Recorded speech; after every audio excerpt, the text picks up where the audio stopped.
मोदी जी, 4 जून से लगातार मन में मंथन चल रहा था कि आखिर आप 240 पर कैसे अटक गए। फिर कई बातें विचार करने योग्य निकली।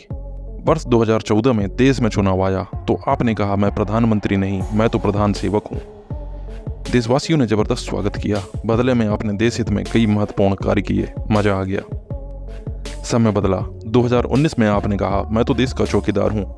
आपने चौकीदार की अर्जी दी। देश की जनता ने पहले से भी ज्यादा भर भर के आशीर्वाद दिया और इस दूसरे टर्म में आपने पहले की अपेक्षा देश हित में और कई अभूतपूर्व काम किए। साथ ही संसार में देश का यश और नाम खूब बढ़ा। हमें बहुत खुशी हो रही थी, मजा आ रहा था, फिर भी बहुत तकलीफ थी। जिस जिहादी कौम का भरोसा पृथ्वीराज चौहान भी नहीं जीत पाए, उनका भरोसा आप जीतने में लगे रहे। 10 सालों में मध्यम वर्ग को भूल गए। अमीरों को मांगने की जरूरत नहीं होती, गरीबों को राशन मकान दे रहे हो। फिर मध्यम वर्ग को क्या मिला, कभी सोचा? नहीं सोचा। अल्पसंख्यकों को मिलाने के लिए आपने अनूठे प्रयोग से कोर वोट नाराज होते रहे। ये आपने ही कहा था ना कि मुसलमानों के एक हाथ में कुरान और दूसरे हाथ में कंप्यूटर होना चाहिए। ठीक, बिल्कुल ठीक। फिर हिंदुओं के हाथ में क्या होना चाहिए, कभी बताया? नहीं बताया। खैर, बदले में मुसलमानों ने आपके हाथ में घंटा पकड़ा दिया। पूरे 60 सालों में जितना लाभ उनको कांग्रेस ने नहीं दिया, उनसे कई गुना ज्यादा आपने इनको 10 सालों में मकान, शिक्षा, स्वास्थ्य, गैस, बिजली, पानी, सड़क, रेल सब कुछ दिया। आपके फैसले से आपके लोग दुखी हुए, फिर भी आपके साथ दुखी भाव से खड़े रहे। लेकिन जब चुनाव जीतने का वक्त आया तो आपने सरकार बचाने या चुनाव जीतने का नारा ही नहीं दिया, बल्कि साइकोलॉजिकल नैरेटिव अब की बार 400 पार का कर दिया।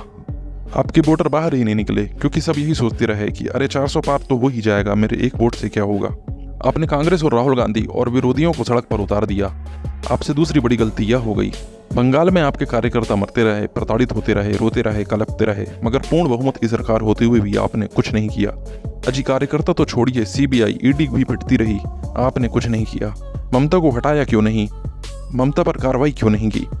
आज राहुल गांधी का कद इतना बड़ा हो गया कि उन्होंने मामूली से कार्यकर्ता से आपकी अमेठी वाली प्रत्याशी, जिसे कभी स्वयं राहुल गांधी को हराया था, को भी भारी अंतर से पटकवा दिया। किंतु आपके समझ में नहीं आया, बिल्कुल समझ में नहीं आया। आप नहीं माने। बीजेपी वॉशिंग पाउडर से धो धोकर दूसरी पार्टी के भ्रष्टाचारियों को पनाह देती रही, क्योंकि आपको विश्व की सबसे बड़ी पार्टी बनना था। जो आपके पुराने कार्यकर्ता थे वो मुंह ताकते रह गए, गैरों को टिकट देते रहे। ये वही आपके कार्यकर्ता थे जो 2014 और 2019 में जान और धन लुटाते रहे। अभी भी वक्त है, पैतरे बदलिए और खुद को संभालिए। आप देश चला रहे हैं, फैसले 2 आदमी मिलकर थोप देते हैं। योगी जी और आरएसएस की भी सुनिए, समझिए। बीजेपी अयोध्या से हार गई, जानते हैं क्यों हारी? क्योंकि आपने राम भक्तों पर गोलियां चलवाने वाले को पद्मश्री आदि से सुशोभित किया ना? तो फिर वहां के पब्लिक ने रामद्रोही को ही जितवा दिया, तो क्या गलत किया? और इससे बड़ा प्रमाण क्या चाहिए कि कुछ लोगों को आपका माल सिर्फ फ्री में चाहिए। आपको वोट नहीं देंगे, लेकिन वो शुक्र मनाइए कि अच्छे काम की वजह से जागृत हिंदू के कारण आपकी सरकार अंतिम समय में बन गई है। अपने इस टर्म में राजनीति से ऊपर उठकर विकास और हिंदुत्व का एक ऐसा मापदंड तय कीजिए कि विश्व के मानचित्र पर विकसित, समृद्ध और सशक्त भारत की मजबूत सुदृढ़ स्थिति हो। आखिर में आपने पार्टी और देश को 2 मैन कंपनी के तरीके से 10 वर्ष चलाया है। इस रवैये को अब थोड़ा बदल लीजिए और थोड़ा अपने नेता और कार्यकर्ताओं की बात पर ध्यान देना सीखिए। थोड़ा हिंदू मध्यम वर्ग की भी चिंता कीजिए, जिसने कभी भाजपा और जनसंघ को अपने खून से पाला है। यह मैसेज व्हाट्सएप पर बहुत ज़्यादा चल रहा है, तो मुझे लगा कि ये आप तक के पहुंचाना चाहिए, इसलिए मैंने इसको अपनी आवाज़ दे दी। वीडियो पसंद आया हो तो वीडियो को लाइक करिए, चैनल में पहली बार आए हैं तो चैनल को सब्सक्राइब करिए।